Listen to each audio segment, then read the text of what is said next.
Selamat malam, Mas Abadi. Malam Ibu. Saya baru selesai ngajar kakak kelas kalian. Selesainya kan kita itu harusnya mulainya jam 20.15 ya, betul nggak? Kalau di jadwal sih kalau nggak salah jam 20 pas Bu. Oh, 20 pas ya. Yang jam 20.15 itu apa ya? Teorum ya? Saya lupa, masih jadwalnya masih lupa. Kemarin udah inget jadi lupa lagi karena 2 minggu, bener ya 2 minggu nggak ngajar. Jadi lupa jam 8, yang 8.15 itu mata kuliah apa ya? Saya ada jam 8.15, makanya tadi, ya udah saya ngajar jam 8.15 lebih 10 menit nggak apa-apa. Kita pikir tadi nggak jadi kuliah Bu, makanya kita tadi udah kok nggak ada Kuliah ini info saya gitu. ada ini apa namanya? Ada penyuluhan dulu buat kakak kelasnya, jadi harus sampai tuntas dulu biar nggak miskom. Makanya kita tadi Jadinya sepakat ya udah butuh. kita ngalah aja deh yang masih semester kedua. Nggak apa-apa.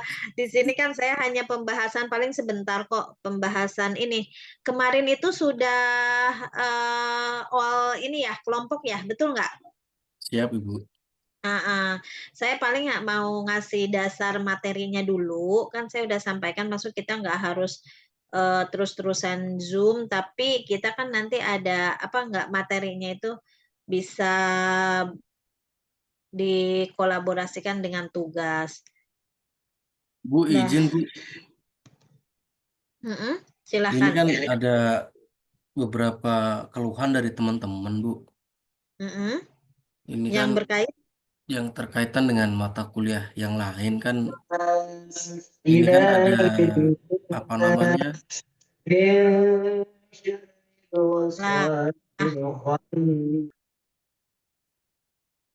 Nah, Mas Sony lagi ngaji atau apa nih? Ya, kenapa Mas Abadi Ini diulang kan lagi, Mangga? maaf Bu ya, karena kan Ibu sebagai kaprodinya ya mungkin nanti bisa koordinasikan dengan dosen yang bersangkutan Bu ya. Karena kalau kita yang mau menyampaikan kayaknya Mm-mm. kurang begitu sopan atau gimana begitu Bu ya. Karena begini Bu, ini ada salah satu Mm-mm. yang apa sih yang Ibu Erlita ini kan sampai sekarang kan belum pernah Zoom Bu ya. Nah, sedangkan di situ kan mengenai yang menggunakan bulan C++ itu Bu ya. Nah, itu kan banyak yang belum paham Bu. Mm-mm. Sedangkan tugasnya kan udah numpuk banyak. Nah, ini kita Hmm. kadang bingung sendiri nih kita yang ketika kita online saja, yang face to face aja masih bingung, apalagi Uh-uh. yang kita nggak pernah ada jam. Artinya bukan nggak ada jam, memang materinya udah di-share. Cuman kan beda mahasiswa kan beda cara pemahamannya juga. Ya seandainya kalau diperkenankan Bu, Mbok, ya nanti tolong disampaikan ada pertemuan secara online face to face begitu seperti biasanya supaya kita juga lebih paham begitu Bu, karena ini tugasnya juga sudah banyak dan saya sendiri pun juga agak kesulitan untuk mengikutinya karena saya pribadi juga kalau nggak bertanya secara langsung kayaknya kurang afdol gitu Bu, karena ini kan berkaitan Emang dengan nggak? sistem Bu ya. Oh, emang nggak ada, belum pernah ada ininya, Zoom-nya. Kalau secara materinya setiap jadwal perkuliahan beliau selalu share Bu ya. Nah itu Mm-mm. udah ini yang keempat kalau nggak salah. Nah, cuman untuk pertemuannya beliau belum pernah mengadakan, Bu. Jadi jujur untuk saya pribadi juga agak kesulitan. Artinya kesulitan karena ini kan berkaitan dengan pembuatan di sistem. Nah, kalau untuk saya pribadi Mm-mm. juga kalau nggak bertanya secara face to face hanya di chat itu kayaknya kayak kurang gimana begitu, Bu ya. Oh, berarti hanya sekedar share materi Materi aja, aja, Bu. habis itu udah gitu ya, nggak ada apa, Iya. nggak ada Zoom-nya. Hmm. Nah, itu juga langsung diberikan tugas. Nah, sedangkan untuk saya sendiri juga ya, saya tipe orang yang harus bertanya kalau untuk memahaminya. Kalau nggak bertanya, kayaknya agak kesulitan begitu, Bu. Oke, coba nanti saya ini kan infokan ya, Bu Elita itu biasanya setahu saya gitu, apakah maksudnya ini hanya ngasih materi-materi aja, terus habis itu ada pertemuan? Biasanya sih beliau itu kalau saya lihat, tapi saya juga kan nggak mantau terus-terusan ya. Cuman yang saya paham itu biasanya beliau itu kan punya punya link YouTube-nya itu bagus tuh dibandingkan saya itu sebetulnya karena beliau kan ngajarnya praktek semua ya. Jadi itu di YouTube-nya itu benar-benar materinya itu lengkap gitu di YouTube. Nah, biasanya beliau itu kirim link YouTube-nya, tapi sebelum kirim link YouTube itu biasanya ada ini intro dulu lah gitu, ada intro, terus ada pembahasan secara online pembelajaran, baru nanti cek di YouTube ya materinya gitu. Kalau ini mah berarti enggak ya, maksudnya Iya. Kalau yang di penting semester pertama kalian cek memang di beliau YouTube. beliau seperti itu Bu menyampaikannya, kita ada sedikit dulu pembahasan, nanti baru ada tugas, baru itu. Nah ini di semester 2 ini sama sekali belum pernah tatap muka ya meskipun online. Dan saya sendiri juga agak kesulitan Bu, karena ini kan semakin kesini semakin tugasnya banyak, dan itu saya yakin Iya, juga butuh effort yang luar biasa. Karena sendiri orangnya gimana ya, kayak terpancing begitu untuk mengikuti materinya Ibu Erlita. Jadi kayak tiba-tiba yang biasanya kita bisa bertanya face to face gini kok kayak tiba-tiba nggak, gimana ya, yang jadinya penasaran tapi dengan ini jadi kenapa gimana terus begitu. ini juga sih, makasih juga sih masukannya, karena ini kan evaluasi buat saya juga gitu ya, sebagai dosen dan sebagai prodi. Dan teman-teman juga jangan sungkan ya, maksud sungkan itu gini, jangan ngelihat, oh kalau Bu Susi itu prodi sama dosen apa tetapnya home base, maksud daily gitu. Terus Bu Elita juga, misal terus yang lain, kalau yang lain kan mungkin dosennya ada praktisi sama apa. Kalian juga jangan sungkan-sungkan karena kan kami juga kalau tidak ada evaluasi dari kalian kan kita juga nggak ini ya apa nggak ada referensi atau nggak ada pembelajaran yang perbaikan gitu perkembangan atau perbaikan dalam pembelajaran. Jadi makasih juga sih apa namanya Mas Abadi udah mengingatkan. Nanti saya akan coba koordinasi karena untuk hal-hal program itu justru agak kredit saya nggak setuju kalau misalkan nggak ada apa namanya nggak ada pembelajaran secara face to face gitu ya maksudnya secara Zoom karena kita itu kan pembelajarannya online jadi kalau misalkan nggak ada face to face di Zoom ya lantas belajarnya seperti apa kalaupun ada link misalkan bukan hanya Bu Elit aja ya teman-teman dosen lain misalkan hanya ngasih materi aja tapi nggak ngasih materinya itu nggak ada penjelasan nggak ada clue nggak ada apa kesimpulan gitu dari narasi pembelajarannya udah aja pokoknya silahkan materinya dipelajari dan kerjakan tugasnya udah selesai nah itu tidak bisa seperti itu gitu teman-teman jadi teman-teman juga harus apa bukan antisipasi apa namanya harus aktif banget gitu menanyakan mohon maaf Pak kami itu kan belajar kuliah itu harus ada do and das-nya harus ada hak dan kewajibannya terus harus ada intro dan clue-nya gitu. Maksud clue-nya itu apa yang dibahas, terus intronya itu harus ke arah mana nih pembelajarannya. Baru kan teman-teman juga paham gitu. Selevel kampus negeri pun, kalaupun kampus negeri itu kan pasti silahkan buka buku gitu kalau lihat apa teman saya gitu kalau ngajar ya kan dia ngajar di UI gitu salah satu silakan buka apa materinya di halaman ini nanti buat kesimpulan, bikin narasi sama bikin apa makalah dan yang lainnya. Tapi kan mereka ada clue-nya juga gitu. Emang harus belajar sendiri kalau di negeri itu, tapi kan ada clue-nya. Nah, kalau beda dengan halnya kami apalagi kami swasta gitu di apa IT jadi emang harus benar-benar efisiensi produktivitas pembelajarannya itu emang harus matang dan harus sesuai karena supaya apa implementasi pembelajaran teman-teman itu tercapai.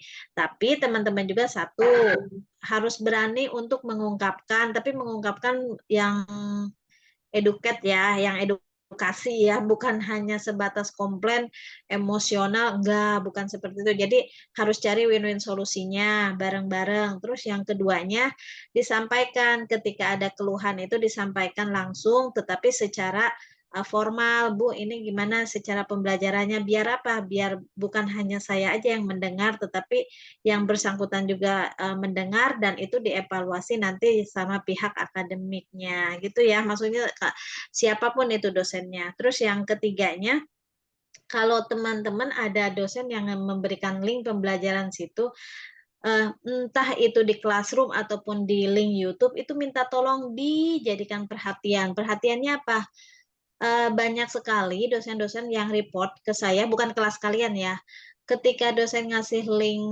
pembelajaran itu satu pun nggak ada yang apa, nggak ada yang ngecek, nggak ada yang review. Nah itu kan kadang dosen juga bukan hanya mahasiswa aja yang kesel gitu. Kadang dosen juga kesel lah. Ini mahasiswa gimana sih dikasih suruh mereview kok nggak ada? Kan kita bisa kelihatan teman-teman. Kalau kita di YouTube terus ada yang review atau lihat kan itu kelihatan tuh historinya. Siapa aja yang sudah buka, siapa aja yang sudah melihat. Kan bisa kelihatan tuh ya kalau YouTube. Terus yang keduanya ketika di classroom kita kelihatan juga tuh siapa aja yang sudah nanggapin, siapa aja yang sudah review itu kelihatan. Nah kalau misalkan di classroom nggak ada, di YouTube juga nggak ada, cuman hanya baik bu, tapi baik bu nggak pernah buka.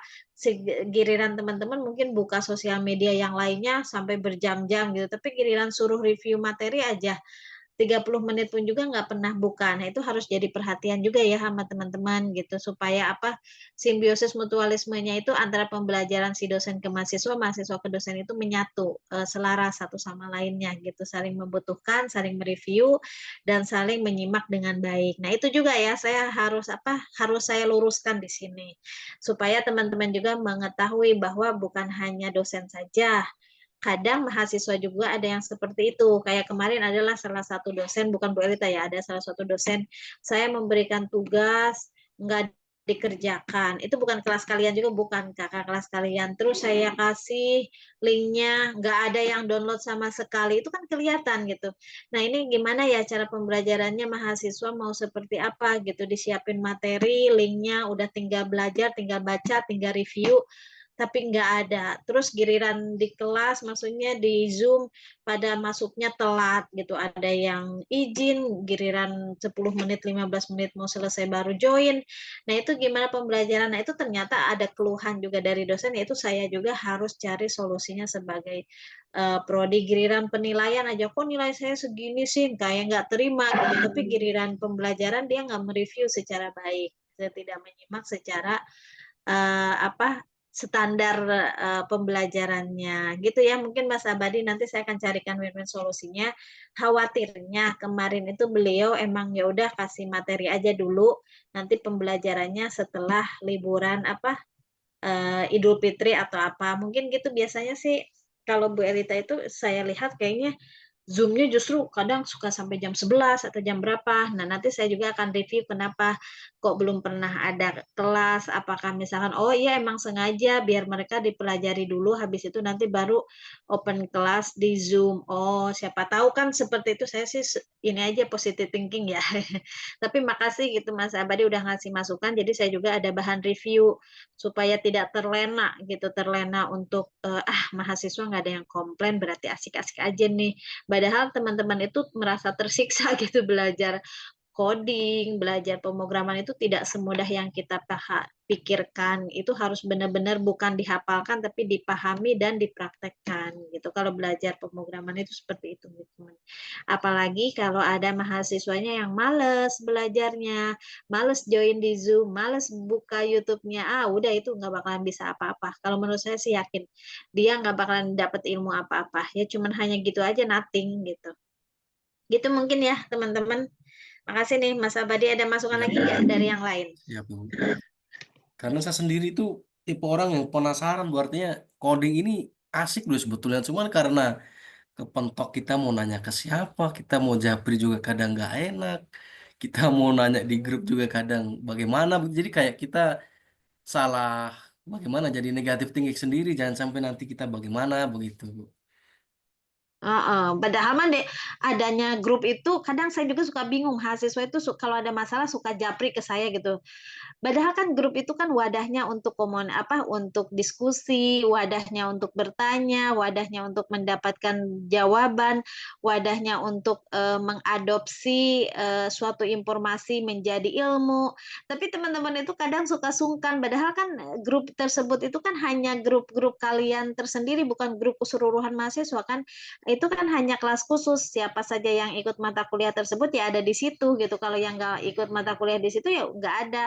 Jadi sebetulnya kalau teman-teman dibahas di grup pun ya nyambung karena emang teman-teman semua itu yang ikut kelas tersebut gitu. Malahan mungkin dengan ada pertanyaan si A, asalnya si B mau nanya itu jadi terwakilkan. Nah, jawaban pun dosen jadi cukup satu jawaban bisa untuk keseluruhan. Itu makanya teman-teman kalau ada di grup itu justru kadang saya juga kalau ada apa-apa suka pada japri gitu. Kenapa nggak di grup sih? Nggak enak, Bu. Kenapa nggak enak? Makanya saya ketika ada yang pertanyaan ke individu suka dibalasnya di grup. Khawatirnya daripada saya jawab ke si A, ke si B, ke si C, ke si D, jawab pertanyaan dengan sama, jawaban berkali-kali gitu. Kenapa saya nggak langsung jawabannya satu arah aja di situ gitu.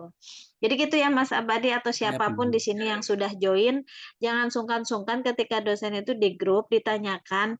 Kadang mungkin ada yang nggak ngeh, ada yang nggak aware. Ketika ada satu orang yang aktif, oh iya betul ya. Contohnya kayak di kerjaan lah. Saya itu kan ada 50 grup.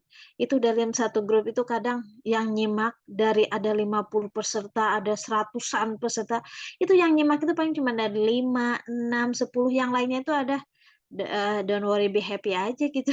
Maksudnya lewat begitu aja gitu, ngelos aja begitu. Karena kenapa? Ya kadang mereka nggak peduli udah apa, tapi ketika ada pertanyaan satu orang itu baru deh, "Oh iya bener, saya mau nanya ini, oh terwakilkan terwakilkan." Itu kayak kita juga sama di komunitas grup saya atau di bahkan dosen. Di dosen pun juga kadang misalnya kita ngasih info, nggak ada yang bertanya, ada aja satu nanya, "Oh iya ini gimana nih?" Gitu. Emang harus jangankan mahasiswa, dosen pun juga sama, seperti itu. Makanya kalau saya kan mungkin emang biasa pelayanan ya, jadi kalau nggak pas respon itu, ya maksudnya saya telat berapa menit aja udah "Ini gimana?" Apalagi saya kan ikut, ke tim admisi yang berkaitan dengan digital marketer, itu kan orang harus tipe-tipe pas respon ya, kalau nggak pas respon aja langsung kena kena ini banget gitu, "Ini siapa nih, kok udah melewati 5 menit tidak terjawab."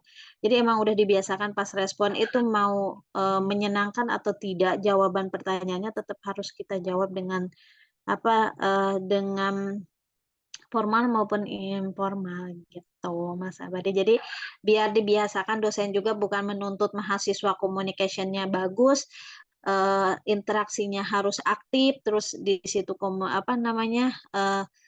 dari pembelajarannya harus menyimak dengan baik, tapi dianya sendiri misalkan tidak aktif, ya wassalam gitu, nggak bisa juga, pembelajaran satu arah di mana-mana itu kan harus dua arah gitu.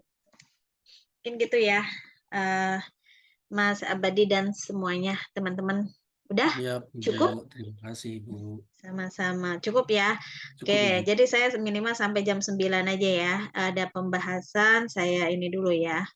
Saya share. Kemarin itu udah semua kelompok ya? Betul nggak? Udah semua kelompok kan teman-teman? Yang presentasi? Udah, ayo yang merasa kelompok siapa yang belum? Ada yang merasa belum? Nah, oke, nggak apa-apa ya, saya bahas dulu deh, biar teman-teman maksudnya arahnya itu kemana, kan kemarin udah, biar saya ada sedikit referensi materinya. Apa yang kemarin dibuat itu ternyata linear dengan materi yang tugas kan kemarin itu hebatnya teman-teman itu luar biasa gitu. Jadi saya juga apresiasi dari saya. Jadi kita sebelum materi kita membahas tugas dulu. Maka ibaratkan kita harusnya kan dari hulu ke hilir ya, hilir ke hulu. Kalau ini kan harusnya kan dari hulu ke hilir, dari ini hilir ke hulu gitu. Biar apa? Biar teman-teman paham dulu konsepnya kemana. Maka dengan adanya studi kasus, maka mindsetnya teman-teman udah berjalan, udah menuju ke referensi materi tersebut. Kalau materi dulu kadang ya kita kan pembelajarannya sekarang harus dirubah lah, apalagi semuanya serba digital, jadi mindsetnya juga sudah harus dirubah gitu ya teman-teman. Oke, yang berkaitan dengan pemasaran digital kemarin kan sudah saya bahas ya. Jadi RPS ini ini hanya sebatas referensi teori saja, tetapi yang dipraktekkan RPS-nya yang kemarin ya. Jadi ini nanti saya akan, kenapa nggak saya rubah supaya teman-teman bisa tahu, oh ini materi yang terlama seperti ini diadop ke yang terbaru RPS-nya, yaitu yang seperti kemarin yang saya sampaikan atau yang sudah saya kirimkan juga kan ke teman-teman. Jadi ini ya untuk introduction-nya. Nah, next, jadi kalau materi sama ya, ada tugas, evaluasi, UTS gitu. Jadi mengapa harus digital marketing? Teman-teman pasti sudah paham lah ya. Yang berkaitan dengan digital marketing itu kan serangkaian lembaga dan proses untuk menciptakan, mengkomunikasikan atau menyampaikan dan bertukar penawaran yang dimiliki nilai bagi pelanggan, klien, mitra, dan masyarakat. Nah, makanya di sini teman-teman itu gimana caranya? Kemarin kan belajar untuk bisa menciptakan, mengkomunikasikan, menyampaikan, dan bertukar penawaran. Ini yang berkaitan dengan pemasaran digital itu, yaitu kita harus menciptakan, mengkomunikasikan, menyampaikan, dan bertukar penawaran baru. Di situ ada interaksi yang berkaitan dengan pemasaran atau marketing digital. Nah, di sini ini menjadi dasar ya. Untuk menjadi dasar seorang pemasar atau marketer itu ya kita harus bisa masuk ke era digital atau internet.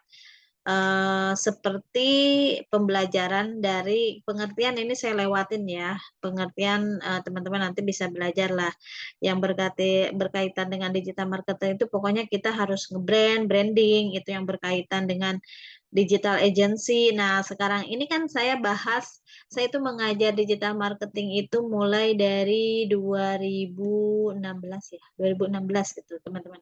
Itu kan 2016 itu belum hits-hitsnya dengan market flash. Kayaknya Shopee juga masih sepi deh kayaknya. Belum ada deh, bukan belum ada, belum inilah gitu. Nah, itu udah saya itu udah menyampaikan bahwa digital marketing itu juga turut ditandai dengan munculnya berbagai digital agency. Nah, sekarang itu apa saja sih yang berkaitan dengan agency? Affiliate, terus apa lagi? Dropshipper, apalagi reseller, terus apa lagi yang berkaitan dengan endorsement gitu, terus yang berkaitan lagi ya apalagi sekarang sampai selebgram, artis TikTok yang kayak gitu-gitu itu kan udah YouTuber kayak gitu, itu kan itu yang berkaitan dengan agensi gitu teman-teman.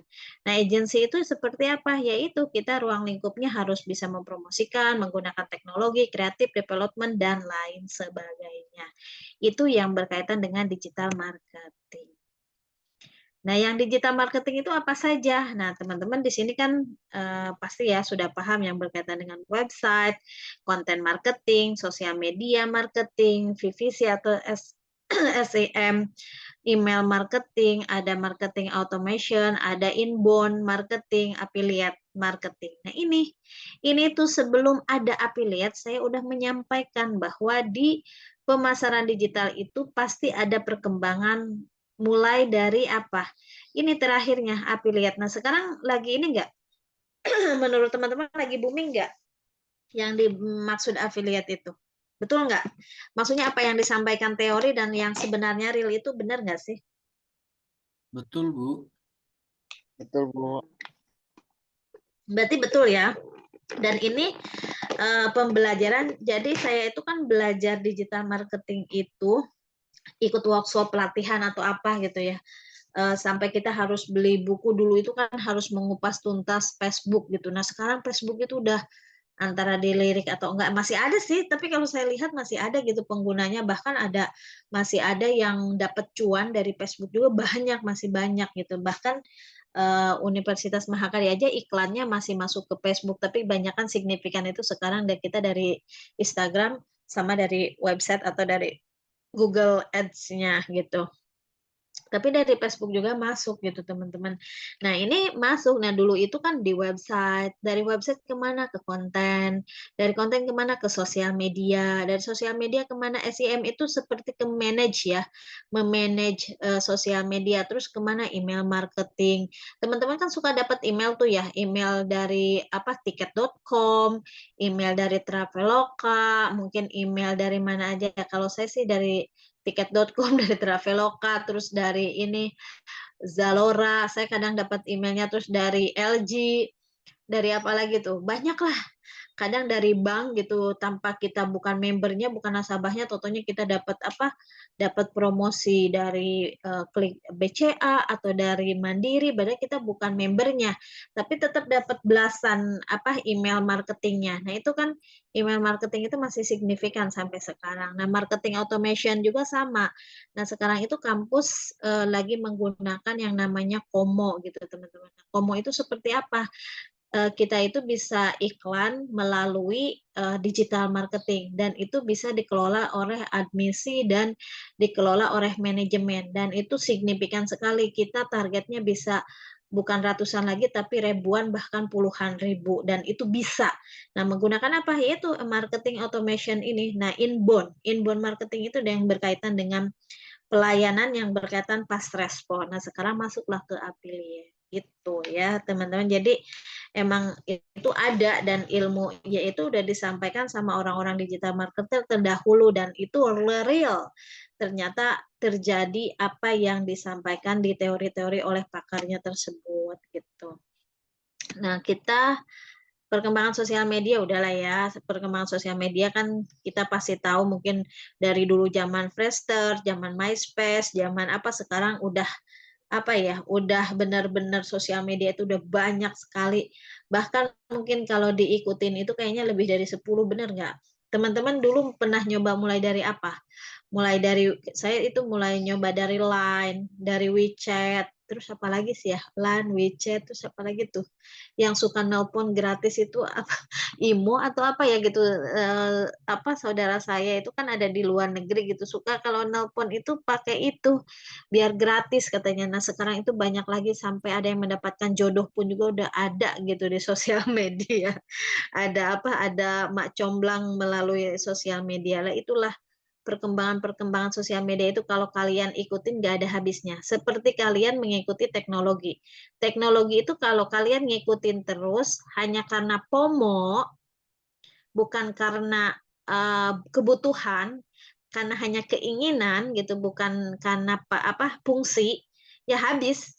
Nggak ada habisnya gitu teman-teman. Bahkan mungkin uang kalian bisa sampai habis yang nggak ada artinya buat apa gitu. Tapi kalau kalian hanya sekedar FOMO aja gitu, tapi kalau kalian tahu fungsi, kebutuhan, insya Allah bisa mengendalikan apa yang ada di depan kita perkembangannya. Perkembangan is okay, nggak apa-apa diikutin, tetapi kita bukan korban, tetapi kita sebagai apa? Sebagai opsional, sebagai kita yang fungsi, sebagai kita yang mengendalikan gitu teman-teman. Gitu ya. Jadi perkembangan dunia digital di Indonesia. Perkembangan pemasaran digital di Indonesia ini ilmu mungkin buat teman juga ya. Indeks masyarakat digital Indonesia itu menurut IMDi pada tahun 2024 nih, ini kan terbaru ya, kita kan ini 2025 ya. Pada tahun 2024 IMDi mencapai skor 43,34, ternyata masih belum 100% teman-teman. Jadi meningkat 0,6 poin dari tahun sebelumnya. Kenaikan ini menunjukkan peningkatan adopsi teknologi digital dalam masyarakat Indonesia. Baru 43,34 aja seperti ini. Di TikTok udah mungkin teman-teman ini kan ya, apa namanya, ngecek lah gitu di TikTok, di Instagram udah seperti itu. Gimana kalau sampai 70%, luar biasa sekali berarti itu jadi kita masih punya peluang teman-teman, karena yang ini baru 43,34, jadi masih punya peluang. Jumlah pengguna internet di Indonesia diprediksi mencapai 230 juta pada tahun 2025. Kita ada berapa ya itunya? Masyarakatnya, jadi lupa saya ada berapa kita warga lagi penduduk Indonesia itu berapa, kan nambah terus kan ya, kemarin itu berapa 2 juta, sedangkan ini kan 230 juta ya pada tahun 2025 dengan tingkat penetrasi sebesar 82%. Pertumbuhan ini didukung oleh peluasan infrastruktur dan adopsi teknologi baru seperti Internet of Things atau IoT ya. Nah, seperti kayak sekarang kan Mas Abadi ada di Papua, mungkin ya mohon maaf ya di Asmat mungkin jauh kemana tapi bisa kolaborasi dengan orang Jakarta dengan adanya apa? Dengan adanya IoT atau ada Internet of Things, yaitu bisa diadop dengan tersebut. Jadi lebih mudah, lebih jangkauan-jangkauan perkembangannya itu lebih pesat seperti itu. Jadi orang mungkin yang di daerah-daerah yang asalnya tidak bisa mendapatkan informasi dengan lugas, dengan cepat, dengan konkret. Sekarang itu apa sih yang nggak dapat gitu. Itu ya. Jadi digitalisasi UMKM hingga tahun 2023 sekitar 27 juta usaha mikro, kecil, dan menengah UMKM di Indonesia telah beralih ke platform digital, melebihi target pemerintah dan menunjukkan adopsi teknologi digital yang kuat di sektor ini. Nah ini ya UMKM-nya udah, ini 2023 itu 27 juta, 2024 kemarin saya masih belum nemunya, belum signifikan, jadi saya masih pakainya yang 2023. Perkembangan pemasaran digital di Asia. Nah, ini kita melihat di Asia ya, perkembangan pemasaran digital di Asia. Perkembangan pemasaran digital di Asia itu pertumbuhan pasar e-commerce Asia Tenggara termasuk Indonesia telah menjadi salah satu pasar e-commerce dengan pertumbuhan tercepat di dunia. Kenapa saya harus mengupas ini? Karena agar teman-teman itu mindsetnya udah paham dengan adanya pemasaran digital itu perkembangannya itu seperti apa. Jadi ini tuh adalah introduction basically yang emang harus dikuasain sama teman-teman gitu. Jadi teman-teman itu tahu udah apa sih yang dibutuhkan saat ini di industri, yaitu teman-teman itu sebagai pakarnya gitu. Dengan pertumbuhan tercepat di dunia pada tahun 2024 ekonomi digital Indonesia diproyeksikan mencapai nilai gross merchandise value atau GMV sebesar 90 dolar miliar ya. Menjadikan yang terbesar. Nah, ini ada yang kecoret ya di kawasan ini. Jadi kolaborasi platform digital pada tahun 2024, YouTube dan Shopee bekerja sama meluncurkan layanan belanja online di Indonesia, yang kemudian diperluas ke Thailand dan Vietnam. Kolaborasi ini mencerminkan integrasi antara platform media sosial dan e-commerce di Asia Tenggara. Itu ya, teman-teman. Next, di sini dampak dan peluang. Nah, dampak dan peluang itu pertumbuhan ekonomi digital, transformasi digital telah membuka peluang ekonomi baru, meningkatkan efisiensi operasional dan menciptakan lapangan kerja di sektor teknologi.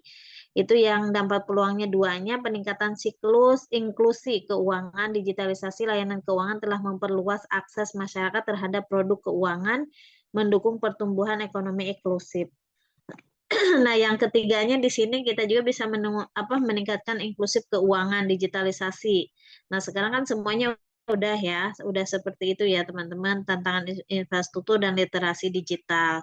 Nah, dengan adanya infrastruktur dan literasi digital itu kesempatan buat teman-teman bisa buat apa? Menjadi konten kreator, menjadi artikel, menjadi SEO, menjadi analisis data seperti belajar digital marketing data mining, nanti ada mata kuliahnya itu bisa masuk gitu ke big data yang kayak gitu-gitu. Nah, teman-teman tadi kan belajar ngobrolin yang masalah coding ya, Mas Mas Abadi. Kalau teman-teman pelajari ya, siklusnya algoritmanya TikTok sama algoritmanya IG sekarang itu lagi mengarah ke algoritma yang kalau masalah AI kan udah ya, mereka udah. Nah, ini sekarang udah dilintas di atasnya AI katanya algoritmanya itu mau seperti apa tuh? Kayaknya semakin ya kalau kita ngikutin nggak ada ini sampai gede-gede juga mungkin ini banyak banget perubahannya sampai kita itu nggak lagi ngobrolin produk apa dia sekarang itu hati-hati handphone kalian tuh udah bisa mendengar apa yang kalian pikirkan apa yang kalian inginkan ketika buka sekarang itu ketika kita buka Google atau sekarang kita buka IG ternyata itu langsung mendengar karena kenapa tanpa teman-teman ketahui ternyata handphone itu bisa mentransfer data apa yang dikelola atau apa yang diinginkan oleh si penggunanya, usernya, maka ditransit lah udah di coding tersebut dengan algoritmanya yang ada di handphone tersebut. Makanya semakin canggih digital, maka semakin akan copy paste atau plagiatnya luar biasa di diri kalian, gitu ya. Apalagi sekarang lagi booming katanya resi bukti transfer udah bisa masuk ChatGPT. Nah, hati-hati itu teman-teman. Mulai hati-hati ya. Emang harus tetap waspada, cyber security-nya itu emang harus dikuatkan juga dan harus menjadi awareness untuk kalian gitu. Secara keseluruhan, data dan fakta di atas menunjukkan bahwa pemesanan digital di Indonesia dan Asia telah berkembang pesat dalam 3 tahun terakhir, menawarkan berbagai peluang bagi bisnis dan masyarakat meskipun tantangan tertentu masih perlu diatasi untuk mencapai potensi penuh transformasi digital. Nah, itu ya, teman-teman, informasi ini introduction untuk teman-teman perkembangan yang ada di Asia Tenggara, termasuk Indonesia, yaitu seperti itu. Nah, di sini kita mulai sukses liris produk, sukses bisnis online. Liris, benar kan ya? Liris, takut salah nih. Sukses liris produk, sukses bisnis online. Emang betul. Nah, kenapa sih harus bisnis online? Gimana? Kenapa Mas Pati harus bisnis online? Nah, di sini fakta di Indonesia. Fakta perbedaan strategi online dan offline. Nah, supaya teman-teman itu mindsetnya sekarang jangan jadi yang belanja aja, tapi kita juga jualan. Ayo kita mulai menjadi affiliate, teman-teman coba-coba menjadi affiliate, tapi affiliate-nya juga teman-teman cari yang benar-benar bisa dipercaya, bukan hanya asal-asal join atau belajar, karena sekarang itu banyak penipuan atau banyak oknum juga. Jadi kalau bisa teman-teman ikutin affiliate yang emang bener real, nyata, dan jujur, atau amanah lah. Benar-benar mengajarkan, benar-benar sharing and caring-nya gitu. Nah, itu teman-teman ikutin. Karena sekarang itu di orang kampung aja, saya mungkin cerita sedikit ya, teman-teman. Kemarin pulang kampung, ternyata saya itu dapat informasi anaknya tetangga saudara saya itu affiliate di TikTok, katanya sehari itu bisa dapat 450.000. Jadi dia itu harus menjual produk itu di angka berapa ya, biar bisa dapat 450.000 itu di angka 15 juta atau berapa gitu. Pokoknya kan dia dapat sekitar 10. Anak saya mah kerjanya cuman online di TikTok aja, kadang Shopee. Ternyata dia affiliate, produknya itu hanya cuman apa yang dia punya di rumah dipromosikan, dan dia itu apa yang punya produk di affiliate dia hanya bantu promosikan. Tapi di situ lumayan sehari, coba teman-teman. Dia 450 sehari dikalikan 10 hari aja udah 4.500.000 ya. Dikalikan 20 hari aja kayak orang kita kerja aja udah 8 juta. Nah, itu dia orang kampung loh. Orang kampung, teman-teman. Makanya saya aja sampai malu, saya diam aja. Maksudnya diamnya gini, waduh, saya aja affiliate baru dapat kemarin. Saya pernah terjun ke affiliate juga, baru mendapatkan ya kalau dihitung-hitung dikumpul-kumpul baru 1 juta gitu teman-teman. Tapi itu dari berbagai affiliate ya. Dari Shopee saya malahan cuma dapat berapa puluh ribu gitu dari Shopee. Yang ini tuh ada affiliate saya dari produk-produk lain kayak gitu-gitu. Itu dikumpul-kumpul ya gitu teman-teman, bukan dari satu, enggak dari ini, dari ini, dari ini, kalau dikumpulin bisa dapat 1 jutaan gitu. Dan saya itu enggak harus fokus. Nah, makanya teman-teman coba-coba dimulai gitu. Fakta perbedaan strategi online dan offline. Bex ya. Jadi offline, fakta bisnis saat ini, pasar semakin jenuh, jangkauan terlalu kecil, waktu berjualan terbatas, modal terlalu besar. Betul nggak Mas Pati? Mas Pati selama ini jualan offline begini nggak? Dan ini saya ambil materi dari saya ini ya, ikut SBIM. Mungkin ada yang udah jadi member jadi SBIM. SBIM itu adalah digital marketing yang range-nya dari Singapura, Malaysia, dan dari Taiwan ya kalau nggak salah. Itu rata-rata coaching and mentoringnya itu dari orang-orang luar gitu teman-teman. Nah, saya pernah member setahun nih di SBIM. Nah, ini materinya saya collab ke sini ya. Jadi fakta bisnis saat ini tuh pasar semakin jenuh, jangkauan terlalu kecil, waktu berjualan terbatas, modal terlalu besar. Benar nggak sih? Betul. Contohnya sekarang perbandingan di sini Mas Pati. Mas Pati itu punya perbandingan 1 ruko, 1 web. Mas Pati kalau punya ruko buka 8 jam per hari, sewa rukonya berapa, nama tokonya apa, harus punya branding, dan itu harus dipasang gitu, modalnya besar. Perlu karyawan nggak Mas Pati? Kalau ini ruko? Butuh Ibu. Ya, butuh ya. Nah, sekarang kalau 1 web, contohnya Mas Pati nggak usah punya ini dulu deh, buka web aja dulu, bikin web. Buka 24 jam, sewa hosting. Contohnya kayak Mahakarya ya, hosting itu unmaha.ac.id, beli domainnya di rumah web. Ekonomisnya nggak apa? Rumah web itu paling hanya 200.000 aja gitu per tahun itu ya, bukan per bulan, per tahun. Hostingnya paling berapa gitu? Bayar domainnya, domain dan hostingnya paling hanya sekitar 350 ribuan itu setahun gitu. Terus kita bikin landing page. Landing page itu kita bikin aja dulu yang statis. Statis itu hanya tampilan saja yang tanpa ada administrator di situ. Tak perlu karyawan, tak perlu. Sementara nggak usah perlu karyawan, kita aja dulu yang handle. Kalau misalkan kita udah yakin, sudah ada penjualannya, ratingnya udah tinggi, viewernya udah banyak, baru kita punya admin yang only, misalkan 8 jam kerja, yang minimal itu masih nggak harus ada di kantor, kita remote job aja gitu. Kuasai pasar online, berapa persen dari kebutuhan pasar? Ilustrasinya, kebutuhan pasar online di Indonesia sudah mencapai 78%. Bagaimana mengukurnya? Berarti pentingnya melakukan analisis pasar. Nah, maka berarti kalau dari 100% udah 78, berarti hanya 22%. Betul nggak yang untuk kebutuhan si offline-nya itu kebanyakan di online gitu. Analisis pasarnya seperti apa? Seberapa pentingkah digital marketing? Maka di sini, apakah Anda menggunakan internet setiap hari? Jawab. Ini jawab loh. Apakah Anda menggunakan internet setiap hari? Ya, Bu. Apakah kebanyakan informasi yang Anda dapatkan saat ini berasal dari internet? Betul, Bu. Ya, apakah Anda melakukan riset terhadap barang yang ini Anda beli melakukan internet? Iya, Bu, riset harga. Ya, apakah Anda membeli barang keperluan sehari-hari menggunakan internet? Ya. Oke, apakah Anda tidak bisa hidup tanpa internet? Nah, itu tuh kalau zaman dulu mungkin Apakah Anda masih hidup? Saya dari tadi itu nge-zoom, kelempar terus, lagi nge-upload di Sepima, kan Sepima itu ini ya, lagi maintenance gitu, lagi karena kita lagi masa-masa maintenance. Loadingnya lama banget, pusing. Apakah Anda bisa hidup tanpa internet? Pusing saya dari tadi. Kadang nggak disupport dengan internet yang baik. Nah, ternyata bingung juga gitu. Jika jawaban Anda ya pada semua pertanyaan, maka Anda harus mengerti tentang digital marketing.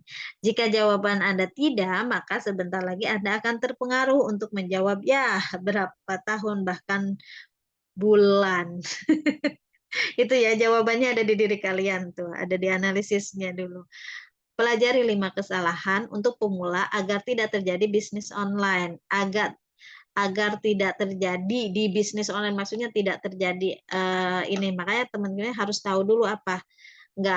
Biasanya orang itu nggak tahu bagaimana strateginya, nggak tahu bagaimana memulainya. Kadang gitu kan bingung, nggak tahu bayar yang dijual atau nggak punya mentor untuk menentukan arah. Nah, ini yang saya garis underline ya, garis merahin dulu tuh, nggak punya komunitas untuk berbagi. Makanya kalian kalau punya mentor dan punya komunitas bisa menjadi acuan bahwa kalian insya Allah akan berhasil gitu. Apa yang harus dikuasai? 5 rahasia pencetak income online di sosial media. Apa? Ini salah satunya.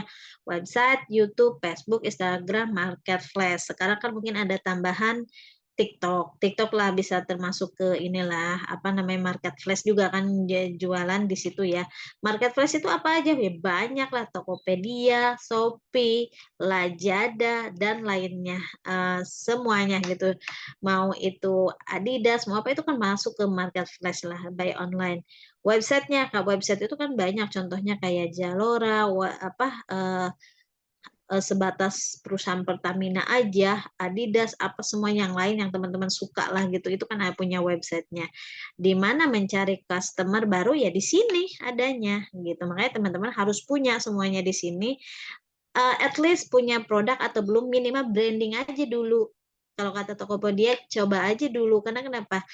Dengan adanya branding, maka orang akan tahu kita itu punya produk apa, kita itu mulai awareness gitu. Mulai awarenessnya apa? Ya dari situ gitu. 3 rahasia untuk meningkatkan penjualan. Jadi rahasianya itu satu apa? Satu konten dan distribusi. Kenapa perusahaan besar dan startup bisa lebih cepat bertumbuh? Yaitu jadi harus mereka itu konten. Konten itu teman-teman kan nanti ada di sini ada yang udah lolos jadi ikut SEO. Jadi kenapa 10 perusahaan kerjasama dengan Universitas Mahakarya Asia, salah satunya Advan. Kenapa dia mau meningkatkan SEO? Karena dengan adanya konten sehari minimal harus ada 1 atau dalam seminggu minimal harus ada 4 atau 5 konten, itu perlu effort banget gitu teman-teman. Makanya kalau ada distribusi dengan adanya join atau kerjasama SEO, maka kita bisa menaikkan rating tersebut. Rahasia 2-nya membuat kontennya tanpa ribet. Jadi apalagi sekarang kita udah banyak chat GPT, terus ada lagi apa Bing, ada lagi apa banyak tuh apa ya kemarin yang mau saya pelajari itu ada 2 tuh untuk cara, kan sekarang juga ChatGPT ada yang mau AI, yang ChatGPT itu yang bisa langsung ke audio, bisa jadi tulisan bisa jadi audio, itu kan luar biasa sekali gitu teman-teman. Nah, bagaimana kita ataupun usaha kita bisa juga seperti usaha mereka, bahkan kita yang tidak punya pengalaman, rahasia 3-nya adalah return and improvement. Bagaimana konten kita bisa menghasilkan ROI setiap kali kita posting. ROI itu ini ya, yang berkaitan dengan yang berkaitan dengan cuan pokoknya ya. Nah, sekarang itu orang-orang masuk ke TikTok, masuk ke apa kok bisa pada dapat duit ya ini buktinya gitu teman-teman. Jadi di sini menurut Ongki Hojanto itu adalah salah satu ini ya, salah satu pakar public speaking Indonesia ya, di sini dia betapa beratnya sebuah perjalanan jika Anda tidak mengetahui seluk-beluk wilayah yang dimasuki saat ini. Kita memasuki wilayah adalah wilayah disruption. Kan sekarang lagi terkenal ya dengan disruption, yang membutuhkan adaptasi dan kemauan untuk belajar mengenal wilayah tersebut demi memenangkan persaingan bisnis. Salah satu komponen penting yang wajib dikuasai adalah digital marketing. Itu ya teman-teman. Jadi belajar digital marketing itu penting banget. Sebuah basically modal yang harus emang dikuasai seorang IT gitu. Nah, di sini udah jadi ada tugasnya. Tugasnya ini mah dilewatin lah karena kan kemarin kan teman-teman sudah tugas. Kalau tugasnya ini itu teman-teman berarti udah aman. Ini contoh dari saya ya. Ini tugas individu. Contohnya kita rilis produk, terus yang keduanya ini saya kemarin bikin apa, kalau dipromosiin gimana, saya hanya promosi gini aja, itu aja bisa menghasilkan open PO minimal seminggu ada berapa puluh porsi gitu atau berapa. Nah, di sini ada bisnis toko online, perkembangan sosial media, itu nanti ya di next-nya lagi ya. Jadi di sini tuh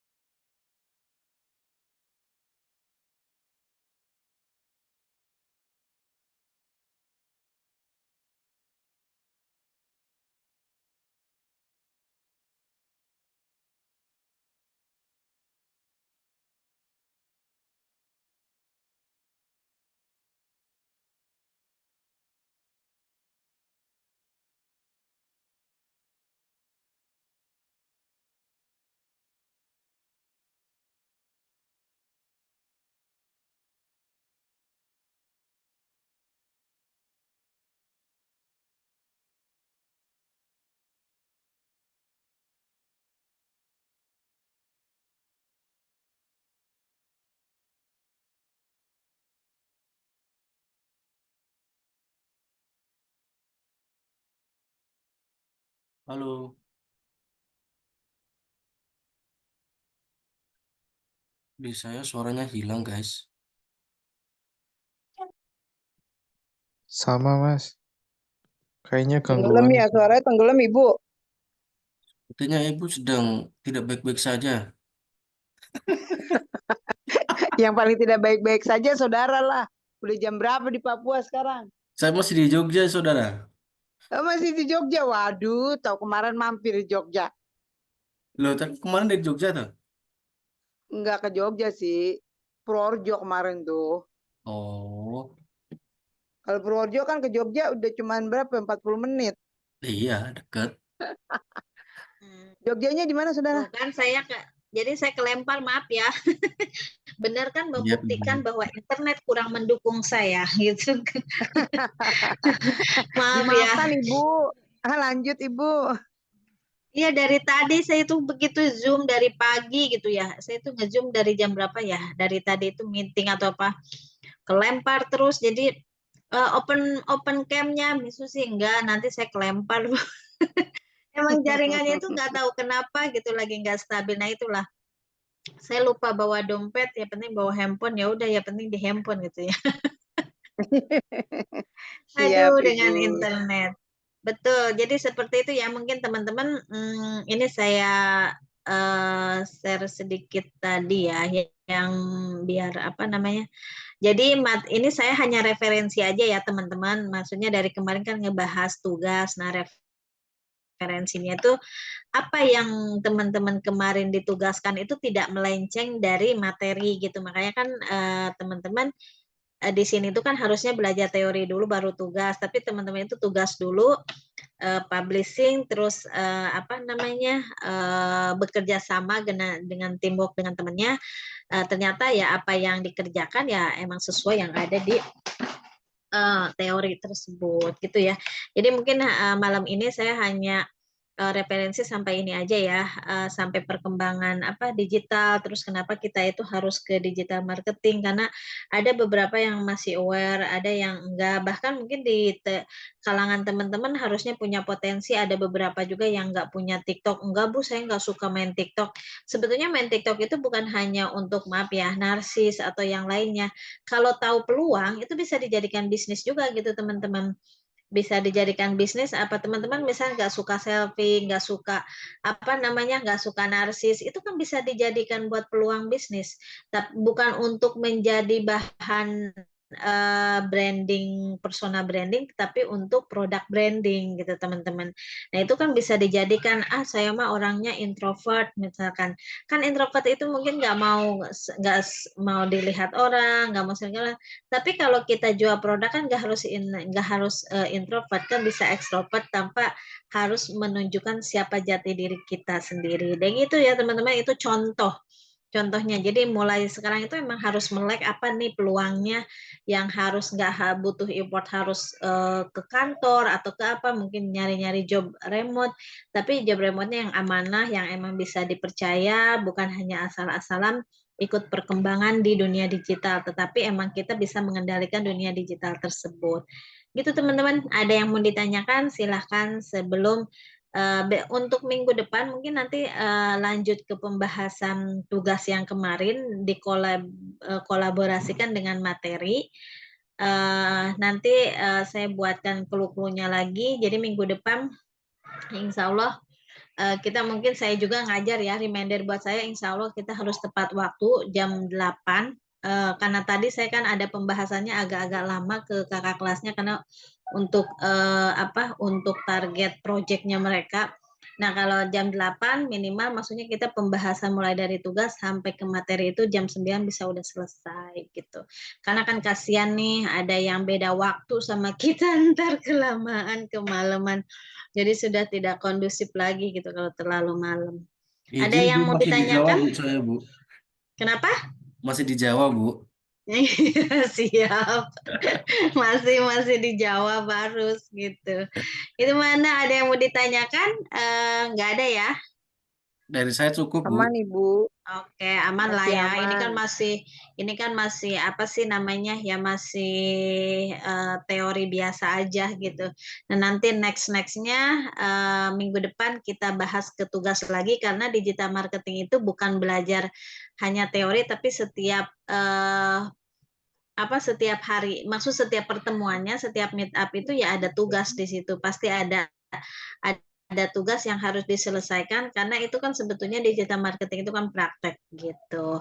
Cuman prakteknya itu yang berkaitan dengan ide gagasan untuk publishing. Gitu sih teman-teman. Oke, mungkin saya stop share. Kita foto kehadiran. Jadi semoga ilmu yang hari ini saya sampaikan bisa menjadi bahan referensi untuk teman-teman. Terus teman-teman juga khusus saya sisipkan ya informasinya, khusus semester 1 yang mau join untuk ikut serta untuk ikut serta perlombaan, silahkan diikutin teman-teman. Yang perlombaan ini nih teman-teman. Kalau menurut saya sih sayang, maksudnya kan nggak ada ya, udah saya close. Kan hadiahnya lumayan ya. Yang Japan Mahakarya Matsuri itu nanti dipublishin yang terbaru ya, desain terbarunya mungkin saya publishin juga karena kan ada perubahan tanggal juga, maksud perubahan itu lebih diperpanjang. Itu kan hadiahnya lumayan tuh teman-teman. Setiap masing-masing itu kan ada yang hadiahnya 10 juta, 7.500.000, 5 juta. Terus itu yang bisnis ya, proposal bisnis. Kalau yang lain itu ada yang hadiah utama 5 juta, terus 2.500.000 sama 1.500.000 ada. Yang paling gede itu yaitu yang proposal bisnis. Nah itu teman-teman maksudnya diikutin. Itu sebetulnya bukan untuk umum aja, tapi untuk kalangan SMA, SMK, mahasiswa. Maksud mahasiswa itu mahasiswa kita sendiri, mahasiswa kampus lain, sama umum. Jadi teman-teman kalau nggak ikut terlibat, kalau menurut saya sayang gitu. Maksudnya kampus lain aja pada ikut terlibat, masa diri sendiri kita ruang lingkup internal nggak terlibat. Jadi silahkan yang punya kemampuan, ditunjukkan kemampuannya, jati dirinya, siapa tahu maksudnya walaupun nggak juara minimal punya referensi, kan dapat sertifikat tuh ya, jadi teman-teman bisa ada bukti bahwa teman-teman itu pernah ikut lomba apa, terus sampai jenjang peringkat keberapa, itu bisa ikutin semuanya, mau internal maupun eksternal, yaitu untuk umum gitu teman-teman, kan gitu ya. Semuanya teman-teman yang punya potensi silahkan. Tuh Mas Hanif mungkin punya potensi mau ikut lomba silahkan. Jangan dilihat Kalau dari ikut daftar 100. Iya, jangan dilihat dari 100.000-nya ya teman-teman. Tapi lihatlah nanti efek atau feedback dari kegiatan tersebut gitu. Oke, saya ada yang mau on cam, mau saya screenshot buat salah satu, biasanya Mas Abadi atau sama Mas Hanif. Mungkin Mas Ya, Abadi kan pinter bikin proposal, nggak ikut nih, nggak ikut bisnis. belum ini Proposal Bu, belum ngeh Bu, bisnisnya. maksudnya saya memang udah terlintas di grup ya, cuman saya sendiri belum ngeh itu tentang apa dan bagaimananya, belum terlalu detail bacanya Bu. Itu jadi Mas Abadi itu kalau mau ikut, misalkan salah satunya mau ikut Youth Entrepreneur Contest, itu kan berarti tentang proposal bisnis. Jadi Mas Abadi harus bikin proposal bisnis yang original, bukan plagiat, tapi benar-benar original hasil ide gagasannya Mas Abadi. Misalkan Mas Abadi itu punya potensi, saya kayaknya pengen bikin usaha ini, mau bikin proposalnya deh.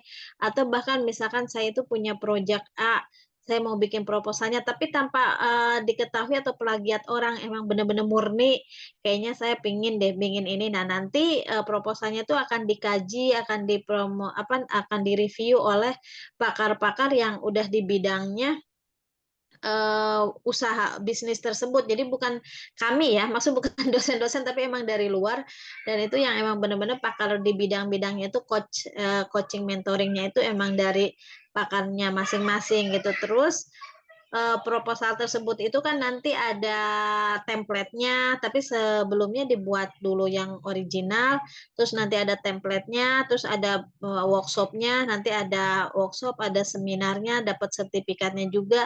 Ya kalau ternyata hoki, nanti misalkan proposalnya jebol gitu, masuk ke 5 besar, terus masuk ke 10 besar, masuk ke 3 besar, ya itulah dapat hadiahnya gitu. Ya itu mah bismillah ya, kalau hadiah ya penting tunjukkan dulu bahwa memiliki potensi, seperti itu Mas Abadi. Mungkin siapapun ya, Siap. kalau yang suka desain mungkin mau ikut desain, contohnya desain komik, manga, ya itu bisa. Kalau yang suka kalau cosplay itu kan harus langsung di Jogjanya ya. Kalau yang bisa online itu kan yang manga, terus yang yang bisnis. Kalau yang buat harus ngecat itu kan emang harus di Jogja gitu, dan itu udah disiapkan juga tempat. Nah, dan itu bisa bersaingnya, ada mahasiswa BINUS juga sudah daftar gitu. Ada mahasiswa mana lagi ya kemarin itu, UPN, BINUS, sama mana lagi itu. Itu maksudnya kampus lain pun juga daftar, masa kita internal nggak mau ikut terlibat. Makanya kan kita bisa bersaing sesama di internal maupun eksternal gitu ya teman-teman. silahkan diikutin, siapa tahu hoki dan emang benar punya potensi di situ. Kita ambil ilmunya aja, euforianya nanti kan bisa didapatkan gitu. Oke, saya screenshot ya. 1, 2, 3. Oke, terima kasih semuanya. Sehat selalu. Sampai ketemu minggu depan. Dan mohon maaf kemarin ya hari Rabu saya nggak ngajar karena disuruh bikin desain, disuruh bikinnya jadi kelupaan 30 menit. Ada yang karena kakak kelas alumni ada yang meninggal dan meninggalnya itu pas di malam itu juga gitu. Jadi kayak agak sibuk ngasih info ke sini saya jadi kebablasan, lupa tuh kan. Oke, jadi terima kasih semuanya. Selamat malam. Assalamualaikum warahmatullahi wabarakatuh. Terima Waalaikumsalam kasih, warahmatullahi Bu. wabarakatuh. Selamat malam. Selamat malam.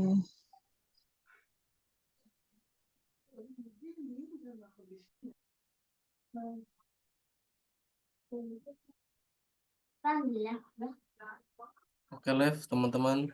Selamat malam. Ya, guys. Izin live, guys.